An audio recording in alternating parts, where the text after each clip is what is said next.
Now let us try to understand. Students, please keep quiet.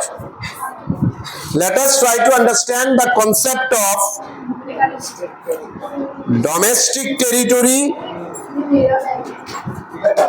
and national territory. Answer আমরা provided আছে, but কনসেপ্টটাকে আমরা একটু ডিটেইলসে বুঝি। What is this? ওই ডিটেইলসে বোঝার পিছনে রিজন ওই কোয়েশ্চেন আনসার বা অ্যাসারশন রিজনিংটাকে আমরা বুঝবো। So everyone please pay attention. Domestic territory refers to the geographical territory administered by government. So mainly আমরা domestic territory কে কি বলছি? Geographical territory. মানে জিওগ্রাফিক্যালি একটা কান্ট্রির বাউন্ডারিকে আমরা ডোমেস্টিক টেরিটরি বলি। ঠিক আছে, যদি আমরা ফর এক্সাম্পল এই ক্লাসরুমটাকে ইন্ডিয়ার বাউন্ডারি ধরি, তাহলে this is the India's geographical territory, this is the India's domestic territory of a country within which goods and services are produced. It includes all economic activities taking place inside the country's economic boundary.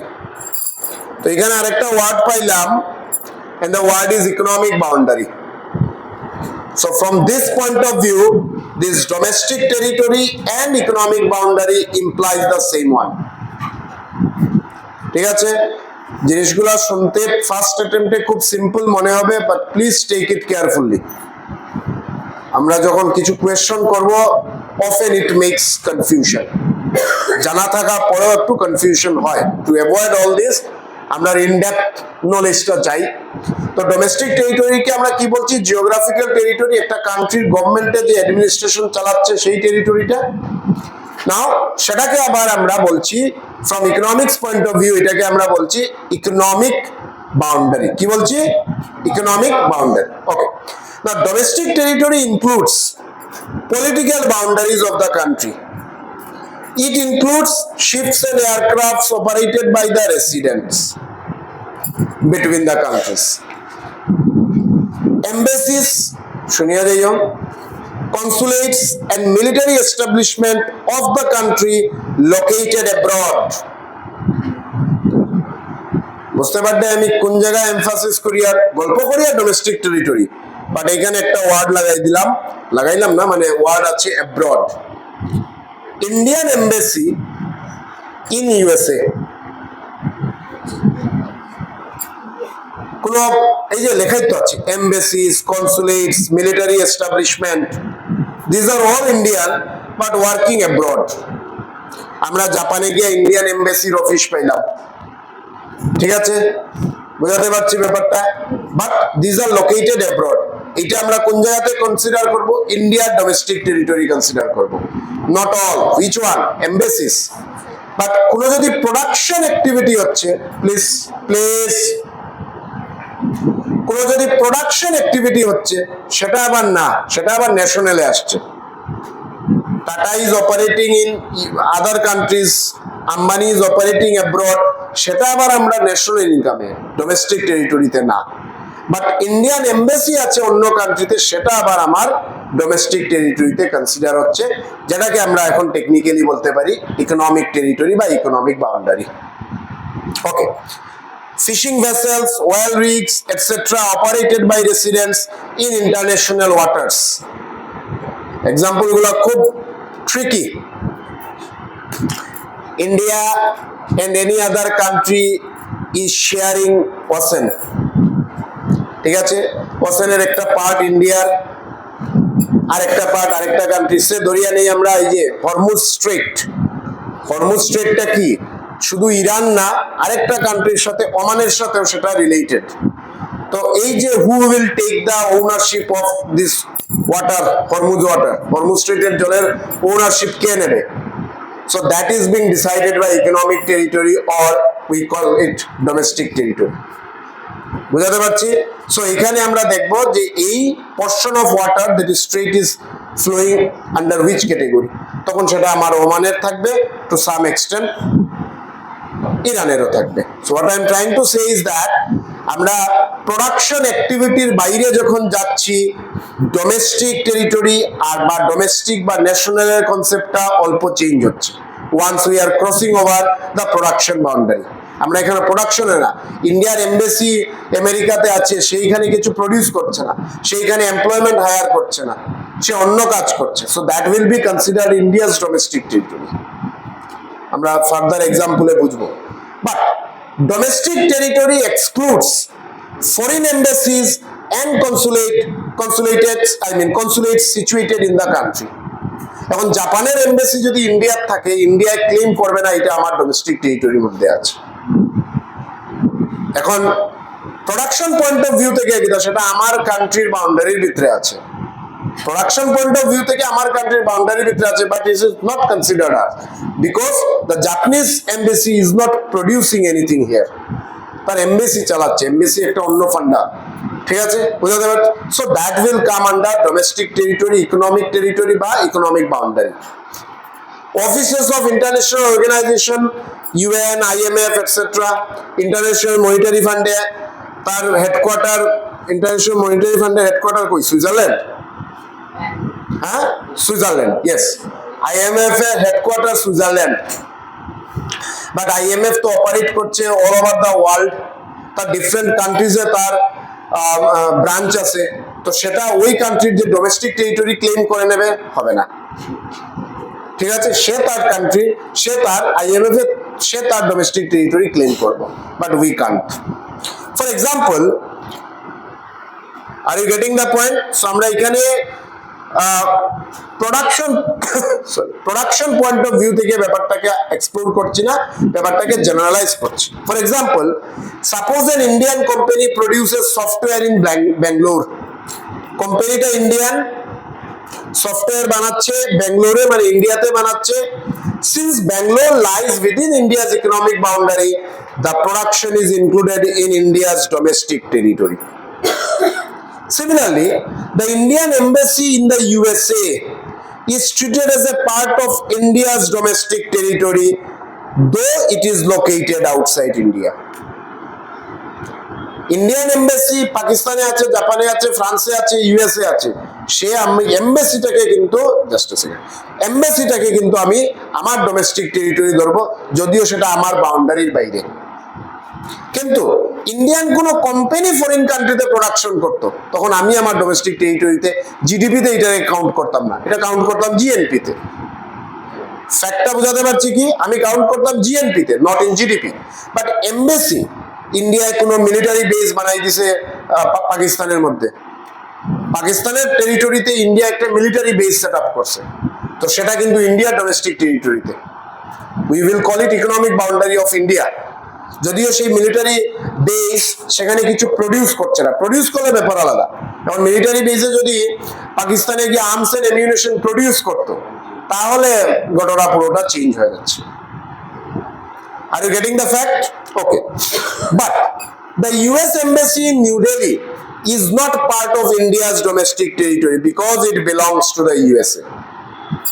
সেটা USA domestic টেরিটরিতে আসবে, যদিও আমার কান্ট্রির ভিতরে আছে। Because সেটা কেন আসছে না? বিকজ এটা এমবেসি বলে ঘটনা, মিলিটারি কম্পার্টমেন্ট বলে ঘটনা, ঠিক আছে? Now let's come to the normal resident, যেটা আমরা ডোমেস্টিকের সাথে বোঝার চেষ্টা করব। Both this are contradictory concept বলতে পারো। Normal residents are those individuals or institutions. সেটা ইন্ডিভিজুয়ালস হতে পারে, যদিও আমরা লেখছি এখানে রেসিডেন্ট বা বলছি এখানে রেসিডেন্ট, বাট রেসিডেন্ট মানে এটা যে ইন্ডিভিজুয়াল তা না, এটা ইনস্টিটিউশন হতে পারে। Who normally reside in a country and have an economic interest in that country for 1 or more year. Now, আমরা যখন থিওরি পড়বো তখন আমাদের কাছে time period is important, 1 year or more. But numerical perspective থেকে এই টাইম পিরিয়ডটা এতটা important না, কারণ আমরা নিউমারিক্যাল কোয়েশ্চনের টাইম মেনশন করে দেবে না এখানে। So but for our theoretical perspect আমরা জিনিসটাকে দেখি, কি লেখা? Normal residents are those individuals or institutions who normally reside in a country. আমি মনে করো নর্মাল রেসিডেন্ট, আমি আমার কান্ট্রিতে আছি, but it must be for 1 or more ইয়ার, মানে 1 থেকে বেশি বছরের মিনিমাম। এর নিচে থাকলে I will not be considered A normal resident from economics point of view. লিখার দরকার নাই, ডেফিনেশনে সব পাবে। আর যদিও লিখতে চাও এক্সাম্পল লিখলে লিখতে পারো, যেগুলো এক্সাম্পল দেওয়া আছে। নাও they may live inside or outside the country temporarily, but their center of economic interest remains in the country. বুঝাতে পারছি ব্যাপারটা? তারা যে কান্ট্রিতে, জিনিসটা খুব থিওরিটিক্যাল, বাট তার ইমপ্লিকেশনটা আমরা অন্যরকম দেখবো কিন্তু। সো একটু কেয়ারফুলি শুনো, বেশি না, 10 মিনিটে এটা শেষ টপিকটা।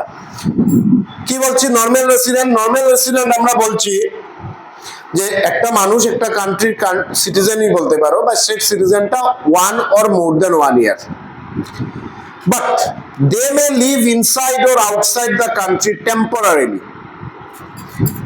but their center of economic interest remains in the country.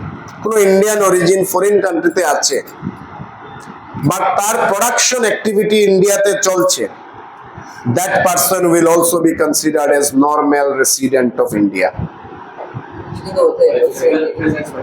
Matter করছে না,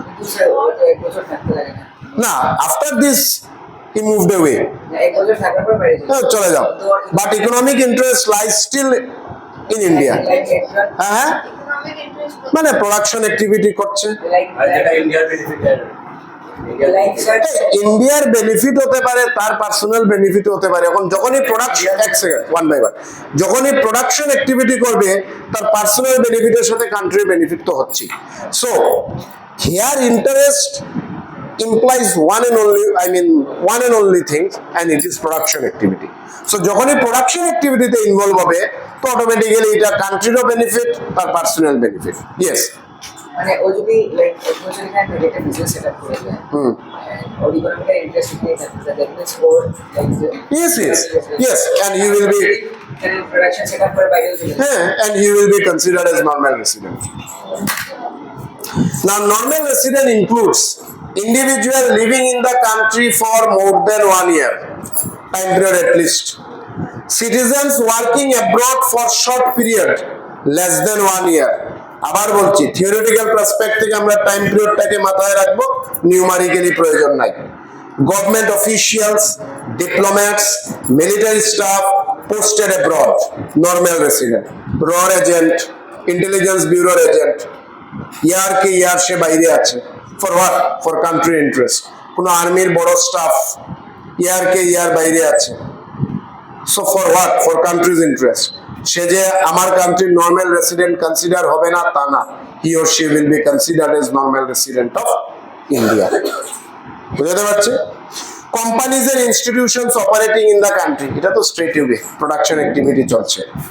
না, normal resident excludes foreign tourist staying temporarily. আমরা যখনই এক জায়গা থেকে ফরেন কান্ট্রিতে যাই, আমরা যখন ভিসার অ্যাপ্লাই করি, ওই পয়েন্ট অফ ভিউ থেকে ভিসা গ্রান্ট হয় আপ টু হার্ডলি 11 মান্থস। এরপরে রিনিউ করবে, আবার তোমাকে কান্ট্রিতে ফিরে আসতে লাগবে, তোমার ওন কান্ট্রিতে ফিরে আসতে লাগবে, দেন তুমি আবার মুভ করো। Because economics point of view থেকে if you are staying more than 1 year, even অনেক কান্ট্রি আছে যেখানে পপুলেশন খুব কম, ফিনল্যান্ড, 1 বছর থেকে বেশি তুমি তার কান্ট্রিতে আসলে তোমাকে সিটিজেনশিপ দিয়ে দেবে। সো পুরো থিওরিটিক্যাল কনসেপ্টই চেঞ্জ, ঠিক আছে? বা অনেক ডেভেলপড কান্ট্রি আছে who is lagging behind human resource, population খুব কম। ফিনল্যান্ড বলো, ফিনল্যান্ডের পপুলেশন কত হবে? 1 crore হবে মনে হয় না, দেখো তো, গুগল করো তো। এমপ্লয়মেন্ট অপরচুনিটিস এত বেশি না, বিকজ 95% থেকেও বেশি তার লিটারেসি রেট আছে, অল আর এডুকেটেড। কম্পিটিশন, ফিনল্যান্ডের পপুলেশন কত? 1 লাখ হবে নাকি রে?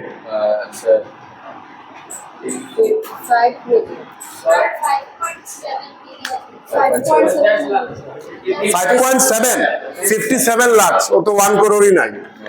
তো তুমি 1 বছর থেকে ওইখানে থাকলেও তোমাকে সিটিজেনশিপ দিয়ে দেবে, this is it's rule. Yes, বলো। কথা না, ইকোনমিক ভ্যালুটাই ওই কান্ট্রিকে দিতে দিতে এই যে বললাম রর এজেন্ট, আমরা মুভিতেও দেখলাম ইয়ার কে ইয়ার সে বাইরে আছে, for what? for country's interest, security interest বা কিছু। Now, normal resident exclude foreign tourist staying temporarily, foreign embassy staff, এই যে embassy staff যারা আসছে ওরা তো আমার কান্ট্রির মানুষ না, তারা ফরেন কান্ট্রির মানুষ। ওই কান্ট্রি, হ্যাঁ হ্যাঁ, पॉलिटिक्स से होते ये और अदर को खतरा না না না, অ্যাকচুয়ালি এমবেসির ব্যাপারটা খুব খুব এমবেসির ব্যাপারটা খুব মানে কমপ্লিকেটেড না, মানে খুব বেশি ট্রিকি। পাকিস্তানের এমবেসি ফর এক্সাম্পল ইন্ডিয়াতে আছে, সো এমবেসি মানে একটা অফিস যেখানে পাকিস্তান গভর্নমেন্টের এমপ্লয়ি আছে। তার কাজ কি? মেইনলি তার কাজ হইল যে ইন্ডিয়াতে যদি কোনো পাকিস্তানি মানুষ আসে তার সেফটি এন্ড সিকিউরিটি দেখা, ইন্ডিয়ার কোনো মানুষের পাকিস্তানের এগেইনস্টে কোনো কনস্পিরেসি করছে কিনা সেটা দেখা।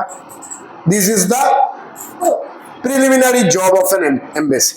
और इंडिया अगेंस्ट না, পারবে না। এখন হলো এটা হলো treaty, international treaty. Government of India এটা একটা moral duty to give the security to the Pakistani embassy.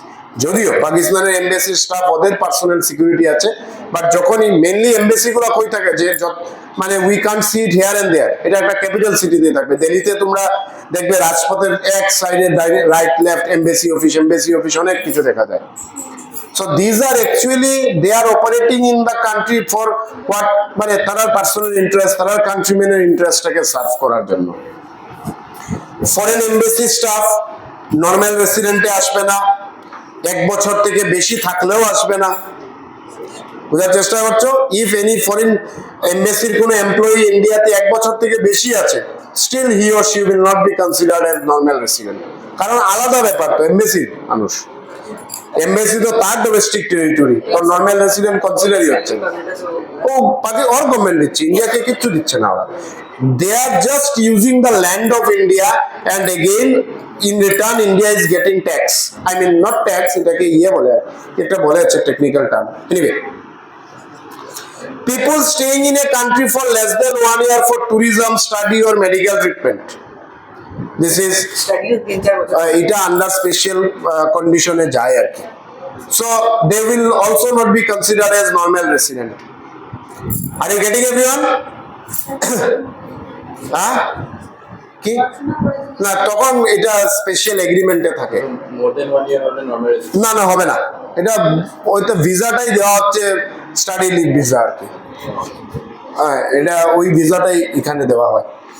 Example, ভিসাতে mention করা থাকবে ফর হোয়াট, অ্যাকচুয়ালি শুধু নট ফর দিস, তুমি ফরেন কান্ট্রিতে ঘুরতে গেলে ভিসাতে মেনশন থাকবে for what you are, duration তো থাকবেই।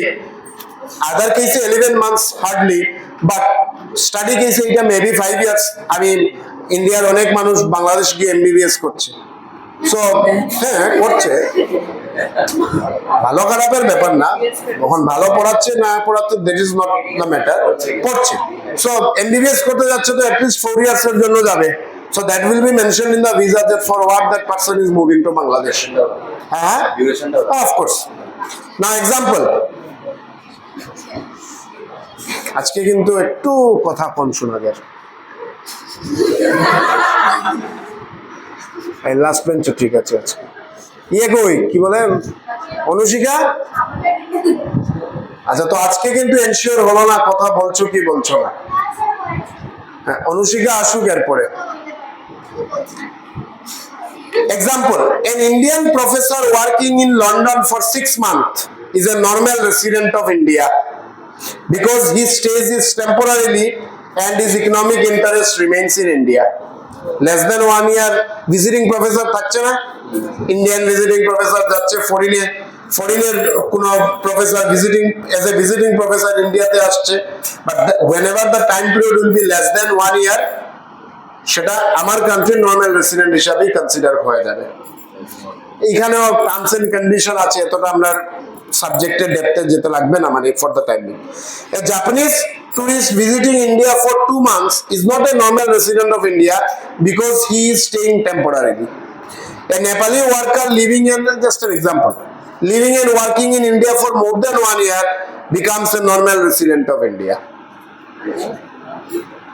ঠিক আছে, ফর মোর দেন 1 ইয়ার সে থেকে গেছে। ওয়ার্ক তো করছে। হ্যাঁ, ওয়ার্ক তো করছে। এই যে বাকিটার কাজ আর এটার কাজের মধ্যে একটু তফাৎ আছে, মানে লাইক ঠিক আছে। সো দুটা জিনিস আমরা দেখবো, ফার্স্ট জিনিস the time period and the second factor is for what that person is যদি হিয়ার। একটা যদি স্যাটিসফাই করে তাহলে না, এটা হয় না। এর মধ্যেও আছে ব্যাপার, কিছু কিছু কান্ট্রির মধ্যে টার্মস এন্ড কন্ডিশন থাকে, ওই terms and condition economics point of view থেকে ফুলফিল হয় না। আর স্যার আমি ধরে নাও যদি অন্য জায়গায় কাজ করি, তো লাইক আমি তো ওই পার্টিকুলার দেশের ইন্ডাস্ট্রিতে কাজ করছি, but you are also getting money, তুমি ওয়েজ স্যালারি পাচ্ছ, so that and for that you will be you will remit the money to your home. So এটা আমি আমার ফিফাতে ধরবো, ঘুরে ফিরে কিন্তু ইন্টারেস্ট স্যার কিন্তু ওরা নর্মালাইজড হচ্ছে, বাট টাইম পিরিয়ডটা ওইখানে কনসিডার করব, 1 ইয়ারের মধ্যে আছো কিনা, লেস দেন না more than. Are you getting? Now let's move to straight away difference between domestic territory and normal resident. Domestic টেরিটরিকে আমরা কি বলছি? Economic territory where production takes place. Normal resident, a person or institutions having interest, economic interest in a country. আমরা যেহেতু economics পড়ছি তো ওই economic ইন্টারেস্টটা লিখছি, but from a broader sense economic interest ছাড়াও হতে পারে, সিকিউরিটি ইন্টারেস্ট এটাও থাকতে পারে, তখনও আমরা এটাকে কনসিডার করি। Domestic territory, place of production, and normal resident, residence and economic interest. Domestic territory, it's a geographical boundary. Normal resident, person বা institution, geographical boundary মিন করছে না, টাইমটা মিন করছে। কি মিন মানে টাইমটা বেশি ইনফ্লুয়েন্স করছে, whether it is less than 1 year or more than 1 year. For example, Indian embassy in USA is a part of India. Just a second. Indian embassy in USA is a part of Indian diplomat in USA. দাঁড়াও দুটো একসাথে match হয়ে গেছে।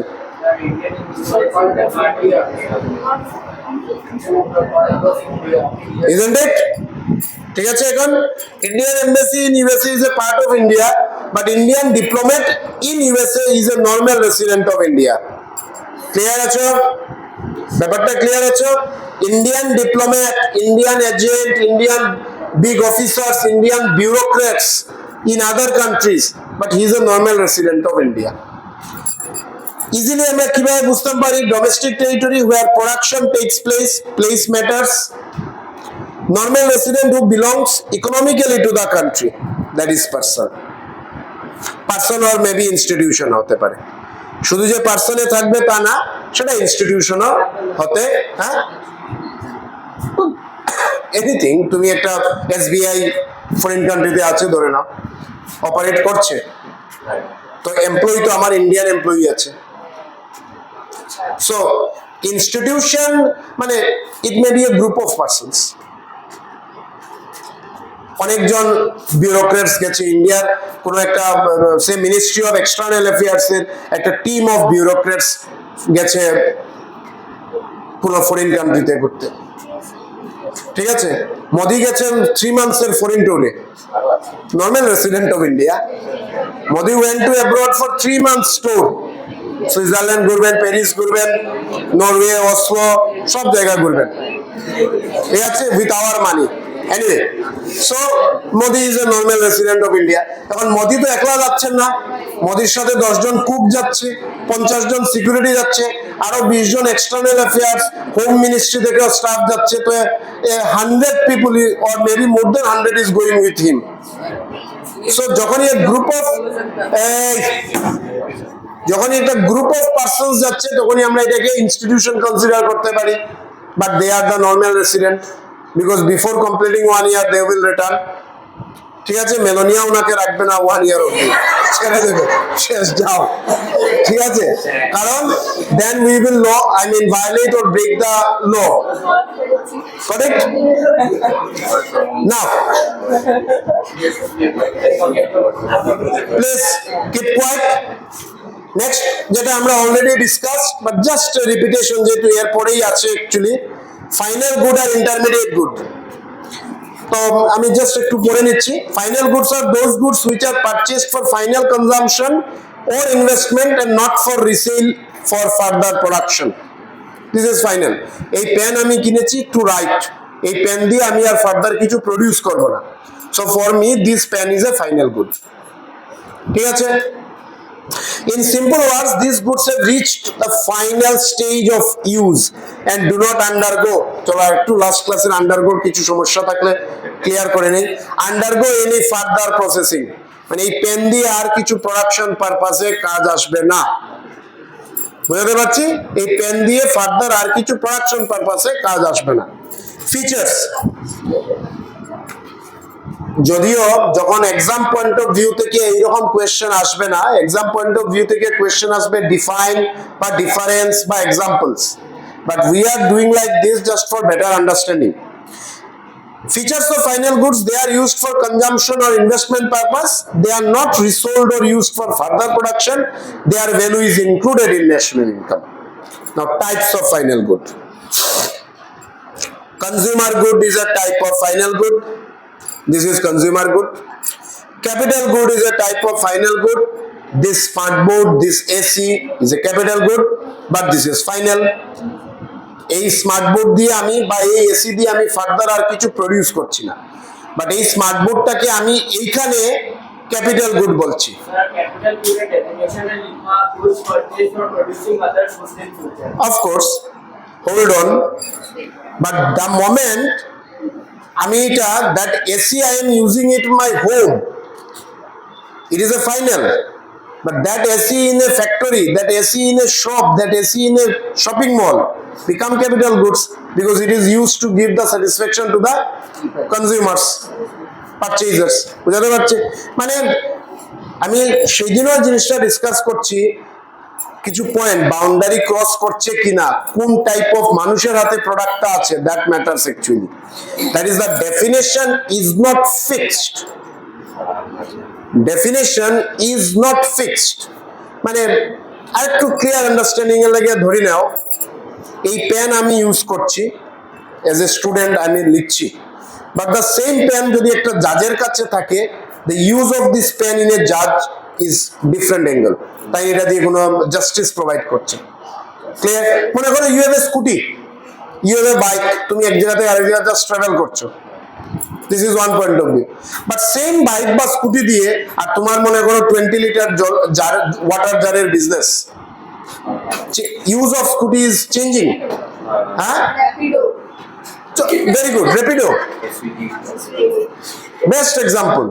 তোমার scooty আছে, তুমি personal use করছো, আমার একটা স্কুটি আছে আর আমি এটা দিয়ে রেপিডো চালাচ্ছি। So that scooty is helping me in earning money. So আমার কাছে scooty is a capital good which is used to produce goods, মানে here income, but for you this is not a capital good, this is a liability. Okay, so example আমরা কি নিতে পারি? Machinery bought by a factory, computer purchased for office work, তোমার ঘরের জন্য computer কিনেছো, not capital good, অফিসে computer কিনেছো। Tractor used in farming, capital good. For example just একটু শুনে নাও, ফার্স্ট পড়ে নেব। If a person buys a car for personal use, it is a final good. Similarly, if a company buys a machine for production, it is final good because it is used as an investment good. Last class একটা example দিলাম না রে, আমি একটা গাড়ি কিনছি personal ইউজের জন্য, আর তুমি একটা গাড়ি কিনেছো, তোমার একটা কোম্পানি আছে, এই গাড়ি দিয়ে তুমি তোমার কোম্পানির এমপ্লয়িকে এক জায়গা থেকে আরেক জায়গায় নিয়ে যাচ্ছ। So the use of car for two different persons are different. আমার পার্সোনাল ইউজ এন্ড তোমার company use. So in that, মানে from that point of view, তোমার পয়েন্ট অফ ভিউ থেকে that car is a capital, you are using it in your production boundary, I mean production process. Now let's come to intermediate goods. Intermediate goods are those goods which are used as a raw materials or inputs for producing other goods. Machine কিনলাম, machine is a capital good, এবং মেশিনের সাথে আরো কিছু plastic মেশিনে insert করলাম and finally এই পেনটা প্রডিউস করলাম। So that plastic is an intermediate good. ঠিক আছে, and that plus মানে সে তুমি রাইস প্রডিউস করছো, সো রাইসের in the production of rice land is a capital good, tractor is a capital good, but seeds is an intermediate good, fertilizer is an intermediate good considered as an input, water is an intermediate good. বুঝাতে পারছি? So a combination of capital good and intermediate good will give us a final good. শুধু land আর tractor দিয়ে rice produce হবে না, land আর ট্র্যাক্টরের সাথে seeds লাগাবো, fertiliser লাগাবো, then the rice will produce. So the combination of capital and intermediate goods will give us the final good. In simple words, these goods have not reached the final stage and are used for further production. Final stage এ পৌঁছায় নাই, আরো এর production মানে use is possible. Features used for further production, undergo transformation or resale. Their value is not separately included in national income to avoid double counting. Intermediate গুডের ভ্যালুকে, প্লাস্টিকের ভ্যালুকে আমি এই পেনের ভ্যালুতে লাগাবো না, আমি কনসিডার করবো পেনটার ভ্যালু। সিডসের ভ্যালুটাকে রাইসে লাগাবো না, বিকজ রাইসের ভ্যালুর মধ্যে সিডসের ভ্যালু ইনক্লুডেড আছে। বুঝাতে পারছি ব্যাপার? এক্সাম্পল, এইটা তো common example, cotton, steel, milk, বুঝতে পারছো, milk in a sweet shop etcetera etcetera.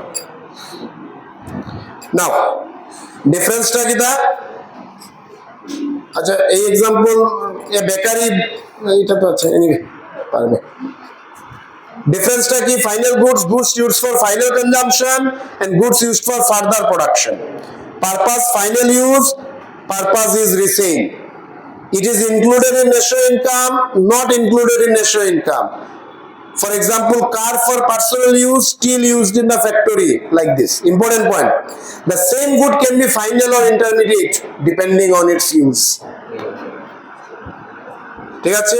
Milk আমি কনজিউম করছি, আমার কাছে ফাইনাল। মিল্ক বেকারিতে ইউজ হচ্ছে, বেকারিতে হয় ইউজ, হ্যাঁ হয়, কিছু না কিছু তো করবে। সুইট শপ, চলো let's take it, sweet shop, sweet শপের কাছে milk is a intermediate good. আমার কাছে computer is a consumer good, but একটা ফ্যাক্টরিতে, একটা বিজনেসম্যানের কাছে কম্পিউটার একটা capital good. Understand? It depends on its use. Now আরেকটা ছোট্ট concept, depreciation and capital loss. ঠিক আছে? সো depreciation তো আমরা অলরেডি জানি, the value in the fall of capital goods due to normal use, normal wear and tear, এর জন্য আমরা depreciation কে বলি, expected loss। কি বলি? expected loss। Please keep quiet, focus করো। depreciation কে আমরা কি বলি? expected loss। আর এই ডেপ্রিসিয়েশনের আরেকটা নাম আছে, সেটাও মাথায় রাখো, it is also known as consumption of fixed capital. কি নাম? Consumption of fixed capital, CFC বলছি আমরা একে, not chlorofluorocarbon, consumption of fixed capital. Okay, না ডেপ্রিসিয়েশন যেটা এক্সপেক্টেড সেটা হবেই। আমি গাড়ি চালাচ্ছি তো গাড়ির তো ভ্যালু লস হবেই, মেশিনকে ডেইলি রান করছি তো মেশিনের ভ্যালু ফল করবে। But once we come to capital loss,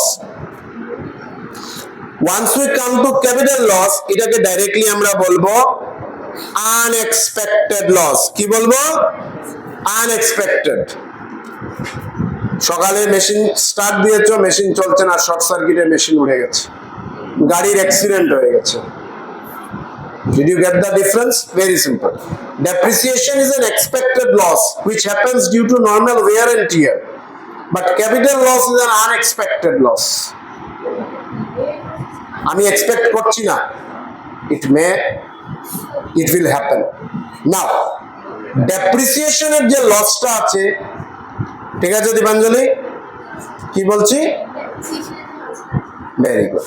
so ডেপ্রিসিয়েশনের যে লসটা আছে, সেই লসটাকে কভার করার কোনো স্কোপ নেই। ঠিক আছে? সেটা আমরা শুধু ডেপ্রিসিয়েশন রিজার্ভ ফান্ড দিয়ে কভার করতে পারি। an important point to note down, ডেপ্রিসিয়েশনে যে লস হয়, আমি জানি আমি গাড়ি চালাচ্ছি, সেই গাড়ির ভ্যালু ফল করবে, মেশিন চালাচ্ছি মেশিনের ভ্যালু ফল করবে, বাট সেই ফলটা লসটাকে কভার করার কোনো স্কোপ নাই। Just I can cover it by depreciation reserve fund, মানে আমি জানি হবে, so let's keep some amount of fund or money, provisional. But once we come to capital loss, that loss can be covered by insurance. That loss how can be covered? It can be covered by insurance. আমি জানি গাড়ির কিনেছি, গাড়ির value fall করবে, গাড়ি may face accident, so let's insure it. আমি একটা machine কিনেছি, বড় বড় মেশিন, দোকান আছে, এই আছে সেই আছে, আমি জানি এনি টাইম, or জানি মানে I can feel যে anytime anything can happen, but when nobody knows, so let's insure it. Clear? So capital loss is unexpected, but the loss can be compensated by insurance. Depreciation reserve fund is expected, সেটার জন্য insurance দেবে না, সেটার জন্য আমি আলাদা করে fund রাখবো, যেটাকে ইকোনমিক্স এর ল্যাঙ্গুয়েজে বলে ডেপ্রিসিয়েশন রিজার্ভ ফান্ড। ঠিক আছে, চলো ক্যাপিটাল লসের ফিচার্স কি, ডেপ্রিসিয়েশন নিয়ে আমরা এতটা ডিসকাস করছি না, আমরা জানি it occurs due to unexpected events, it is not related to normal production activity, it is not included while calculating national income, the most important one. আমরা ন্যাশনাল ইনকাম হোক, ডোমেস্টিক ইনকাম হোক, যাই calculate করি, GDP, GNP, NDP, NNP, কোন জায়গাতেই আমরা capital loss নিয়ে consider করি না।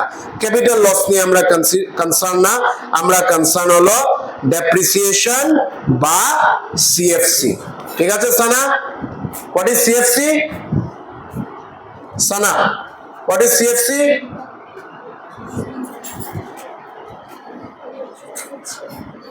What is CFC? ও বলছে তো আস্তে আস্তে, আবার যদি কথা কইতে দেখি এখানে আনিয়ে বয়েন, লাস্ট টাইম আরেকবার যদি দেখি। সো ডেপ্রিসিয়েশনটাকে কি বলছি আমরা? ন্যাশনাল ইনকাম বা ডোমেস্টিক ইনকাম ক্যালকুলেশনে কনসিডার করি, but we don't consider capital loss. Simple কয়েকটা ডিফারেন্স দেখে নেই ডেপ্রিসিয়েশন আর ক্যাপিটাল লসের। Fall in the value due to normal wear and tear, তোমাদের লিখার দরকার নাই, যে আনসার আমি প্রোভাইড করেছি সেখানটায় আছে। Capital loss fall in the value due to sudden বা আনএক্সপেক্টেড রিজন। ঠিক আছে, the nature normal and expected, it is sudden and unexpected.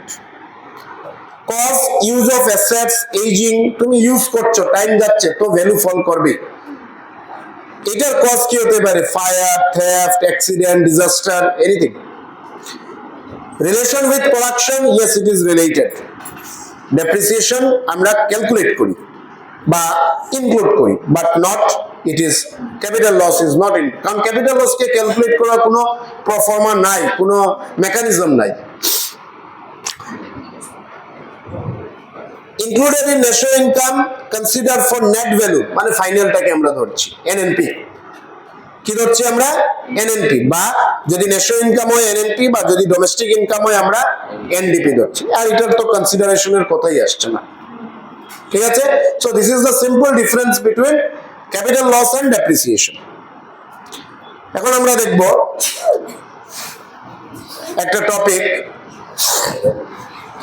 আমরা যখন এনএফআই এ ডিসকাস করেছিলাম তখন এটা ডিসকাস করলে ভালো হতো, but just I missed it, so let me include it here. আমরা এনএফআই এ যখন পড়েছিলাম, এনএফআই এ কি বলেছিলাম? Net factor income from abroad, which is nothing but the difference between factor income from abroad and factor income to abroad. এখন ব্যাপার হলো, আমরা তো এত ব্রড নিউমারিক্যাল এখন অবধি করি নাই, বাট করব যেখানে আমাদের লাগবে। আমাদের এনএফআই এ ক্যালকুলেট করতে বললো আর ফিফা ফিটার ভ্যালু দিল, সো ইজিলি আমরা সাবস্ট্রাক্ট করব, এনএফআই এ পেয়ে যাব। বাট যদি আমাদের ফিফা ফিটার ভ্যালু দেয় না, এনএফআইও দেয় না, বাট আমরা দেখতে পারি আর কোয়েশ্চেন থেকে যে আমরা এনএফআই এর ইউজ আছে, তাইলে আমরা এনএফআই এ কোনটাকে কনসিডার করব? তখন আমরা এই তিনটা নামে ফোকাস করব। একটা হলো নেট কম্পেনসেশন টু এমপ্লয়িজ, একটা হলো net income from property and entrepreneurship, আরেকটা হলো net retained earnings. Now what I am trying to say, যদি আমাদেরকে এনএফআই এর ভ্যালু দে ফাইন, যদি দে না তাইলে ফিফা ফিটা দেবে ফাইন, যদি না দে তাইলে এই তিনটা ইনফরমেশন দেখবো। ঠিক আছে, তিনটাকে আমি ডিটেলসে ডিসকাস করছি, বাট বিফোর দিস কিটা কিটা, একটা হলো নেট কম্পেনসেশন টু এমপ্লয়িজ, একটা হলো net income from property and entrepreneurship, আর একটা হলো নেট রিটেইনড আর্নিংস। যদি এই তিনটা ইনফরমেশন দে তাহলে এই তিনটা ইনফরমেশনকে অ্যাড করে আমরা এনএফআই এ পাবো। যদি দুটা ইনফরমেশন দে দুটাকে অ্যাড করে আমরা এনএফআই এ পাবো। যদি একটা দে সেটাই আমাদের এনএফআই এ। বুঝাতে পারছি? নাও we need to know the meaning of all these three. So what is net compensation of employees? Net compensation, আচ্ছা প্রথম কথা হচ্ছে ফিফা মানে কি তারে, এটাতে যাওয়ার আগে ফিফা মানে ফরেন কান্ট্রিতে কি আমার কান্ট্রিতে যে ইনকাম আর না, ফরেন কান্ট্রি থেকে আমার কান্ট্রিতে ইনকাম আওয়ার সোর্স বা ফর্ম ডিফারেন্ট। কিতা কিতা হইতে পারে, একটা হইতে পারে ইন্ডিয়ান মানুষ ফরেন কান্ট্রিতে কাজ করে, কাজ করিয়া টাকা পাঠায়। একটা হইতে পারে ইন্ডিয়ান কোনো কোম্পানি ফরেন কান্ট্রিতে আছে, প্রোডাকশন করছে, ট্যাক্স টাকা পাঠাচ্ছে। আরেকটা হতে পারে ইন্ডিয়ার কারুর কোনো প্রপার্টি ফরেন কান্ট্রিতে আছে আর ওইখান থেকে সে আমাদেরকে ট্যাক্স দিচ্ছে। So are you getting the things? FIFA, that is income coming to our country in three different ways. মুদ্রা কথা এটা ইনকাম, বাট তার ফেস আলাদা আলাদা। একটা মানুষে কাজ করিয়া পাঠার, একটা ট্যাক্সের ফরম্যাটে পাঠার, একটা এন্টারপ্রেনিউরিয়াল ট্যাক্সের ফরম্যাটে পাঠার, it can be anything. Similarly same ওয়েতে আমার কান্ট্রি থেকে যাচ্ছেও। আচ্ছা, নাও আমরা দেখব কি কি সোর্স এইখানে ইনক্লুডেড আছে। একটা সোর্স হলো net compensation of employees. Net compensation of employees refers to the difference between compensation, that is salary, wage, allowance, received by resident employees. Just now আমরা resident পড়ে আসলাম, মানে আমার কান্ট্রির মানুষ কাজ করছে ওইখানে ফরেনে, from abroad, and compensation paid to foreign employees working in the domestic country. মানে ধরিয়া নেও এ ইন্ডিয়ান মানুষ, বি একজন আমেরিকান। এ আমেরিকাতে গিয়ে কাজ করছে, টাকা পাঠাচ্ছে ইন্ডিয়াতে, ঠিক আছে। বি ইন্ডিয়াতে কাজ করছে, টাকা পাঠাচ্ছে আমেরিকাতে। নাও এই দুজনের টাকা পাঠানোর ডিফারেন্সটা হলো net compensation of employees. Net compensation of employees এ ডিফারেন্সটা only in the form of income. আমি ইউএসএ তে কাজ করি আর আমার ফ্যামিলিতে টাকা পাঠাই, আর ইউএস এর কেউ ইন্ডিয়াতে কাজ করেন, সেই কাজ থেকে একটা টাকা সে ইউএসএ তে পাঠায়, তার ডিফারেন্সটা হলো net compensation of employees. Before proceed let me repeat, FIFA মানে ফরেন কান্ট্রি থেকে টাকা আসছে, সেই টাকা আসার ফর্মটাও different. Just now I said কাজ করেও আসছে, ট্যাক্সের ফর্মেও আসছে, আদার ওয়ে। সো কাজ করের যে ফর্মের ডিফারেন্সটা সেটা নেট কম্পেনসেশন টু এমপ্লয়িজ। এটাই তো রেমিটেন্স বলছি, এটাই টাকা পাঠানোটাকে ফর ইউর আন্ডারস্ট্যান্ডিং আমি পাঠানো বলছি, টেকনিক্যালি এটাকে রেমিটেন্স বলছি। Example salaries, wages, bonus, allowance etcetera etcetera. আচ্ছা, একটা এক্সাম্পল দেখি না ওইখানে। Suppose Indian resident working temporarily abroad earn 100 crore. Sir Yes. তুমি রেমিটেন্সের ব্যাপারে কি বলছো? কিছু না, ওই টাকা পাঠানোটাকে রেমিটেন্স বলে। মানে I am saying Indian person is sending money to ইন্ডিয়াতেও টাকা পাঠাচ্ছে ফরেনার, সেন্ডিং মানি, এটা তো জাস্ট ফর আন্ডারস্ট্যান্ডিং, এটাকে রেমিটেন্স বলে। আর Indian resident working temporarily abroad earn 100 crore. Foreign workers in India receive 60 crore. আমি ফরেন কান্ট্রিতে কাজ করছি এজ এন ইন্ডিয়ান, ওইখানে 100 crore আর্ন করছি, আর একজন ফরেনার ইন্ডিয়াতে কাজ করছেন, he is or she is earning 60 crore. Then 100 minus 60 is 40 crore. ঠিক আছে? সো নেট কম্পেনসেশন মানে এটা ধরা হয়ে গেছে যে আমি যত টাকা আর্ন করি, আর ইন দিস এক্সাম্পল 100 crore আমি পাঠাই দিই আর কি, আর সে যে 60 crore আর্ন করে সেই 60 crore সে পাঠাই দেয়। So that 60 crore is the FITA and 100 crore is the FIFA. So এখানে নেট কম্পেনসেশনের ডিফারেন্সটা আসছে 40 crore। Net compensation place negative. হ্যাঁ, হতে পারে। এখন আমার কম ইন্ডিয়ান যদি ফরেন কান্ট্রিতে কাজ করে আর বেশি ফরেনার্স যদি ইন্ডিয়াতে কাজ করে তো নেগেটিভ হবে। Whole NFIA can be negative. So যদি হোল এনএফআইএ নেগেটিভ হইতে পারে তাহলে এই তিনটা কম্পোনেন্টের মধ্যে যে কোনো একটা, যে কোনো দুইটা, যে কোনো অল তিনটাই নেগেটিভ হতে পারে। Now net income from property and entrepreneurship, নাম থেকেই আমরা বুঝতাম পারি আর প্রপার্টি এন্ড এন্টারপ্রেনারশিপ কি লেখা? Net income from property and entrepreneurship refers to the difference between income received from abroad through ownership of property and business activities and similar income paid to foreign countries. মানে production activity চলছে, Indian company ফরেনে আছে, foreign company ইন্ডিয়াতে আছে, মানে mainly ব্যাপারটা ওই FDI এর সাথেই আমরা লিংক আপ করবো। এখানে দরকার নেই মানে for your understanding, Indian company ফরেনে আছে, ফরেন কোম্পানি ইন্ডিয়াতে আছে, তো there will be a transaction of money, that will not be directly net compensation, এটাকে ট্যাক্স বা বিজনেস এন্টারপ্রেনিউরিয়াল ট্যাক্স এই ধরনের কিছু নাম আমরা কনসিডার করছি। না property income earn from ownership of asset, সেটা ইন্টারেস্ট হতে পারে, রেন্ট হতে পারে, ডিভিডেন্ড হতে পারে, অনেক কিছু। ফরেনার্স কেউ ইন্ডিয়ানের শেয়ার কিনিয়ে রাখছে, আমি কোনো ফরেন কোম্পানির শেয়ার কিনিয়ে রাখছি, ঠিক আছে?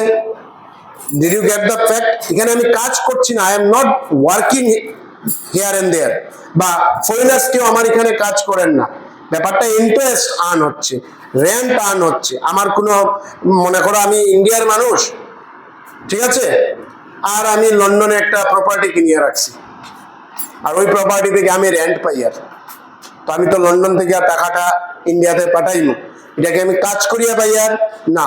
This money is coming to my country but in the form of or in the name of rent. বোঝাতে পারছি ব্যাপার? In the name of or in the form of rent. Now entrepreneurship income, এটা কি? Income earn from business ownership, profit of foreign branches. SBI branch আছে লন্ডনে, USA, ফ্রান্সে, ওইখানে প্রফিটের একটা পার্সেন্টেজ দিতে লাগবে, ঠিক আছে? বুঝতে পারছি। আইএমএফ এর ব্রাঞ্চ আছে Sweden, I mean not Sweden, Switzerland, তো সুইজারল্যান্ডের তো আমার ইনকামে আমি কনসিডার করবো, সেটা ultimately it is going through the country, পাইপলাইনটা কান্ট্রির। বুঝতে পারছি ব্যাপার? কর্পোরেট ট্যাক্স, বিজনেস ট্যাক্স যেটাকে বলছি আমরা। নাও নেট রিটেইনড আর্নিংস, এই নেট রিটেইনড আর্নিংস কি? refers to the difference between retained earnings which is undistributed profit। মাথায় রাখবা, নেট রিটেইনড আর্নিংস না বলতে পারে তোমাদেরকে আনডিস্ট্রিবিউটেড প্রফিট। কি বলতে পারে? Undistributed profit of resident companies abroad and retained earnings of foreign companies operating in the domestic country। মানে প্রফিট থেকে যে পার্সেন্টটা শেয়ার করা হচ্ছে, একটা Indian company and as well as একটা ফরেন কোম্পানি, একটা Indian MNC as well as a foreign embassy, profit থেকে যে পার্টটা শেয়ার করছে, that will be that is considered under net retained earnings। So the gist of this saying is, আমরা এনএফআইএ কে broadly FIFA fitter difference বলছি, but এনএফআইএ এর আরো further তিনটা component হয়। একটাকে বলে নেট কম্পেনসেশন টু এমপ্লয়িজ, একটাকে বলে net income from property and entrepreneurship, আর আরেকটাকে বলে নেট রিটেইনড আর্নিংস, যেটাকে আমরা আবার বলতে পারি আনডিস্ট্রিবিউটেড প্রফিট। নামগুলো খুব ক্যাজুয়ালি নেবে না, আরো দুটা চ্যাপ্টার পরে যখন আমরা থরো নিউমারিক্যাল স্টার্ট করব তখন বুঝবে যে how this will be used. Sir ওখানে তো নেট কম্পেনসেশন অফ এমপ্লয়িজ লেখা ছিল। আচ্ছা, অফ এমপ্লয়িজ, টু এমপ্লয়িজ না, অফ এমপ্লয়িজ।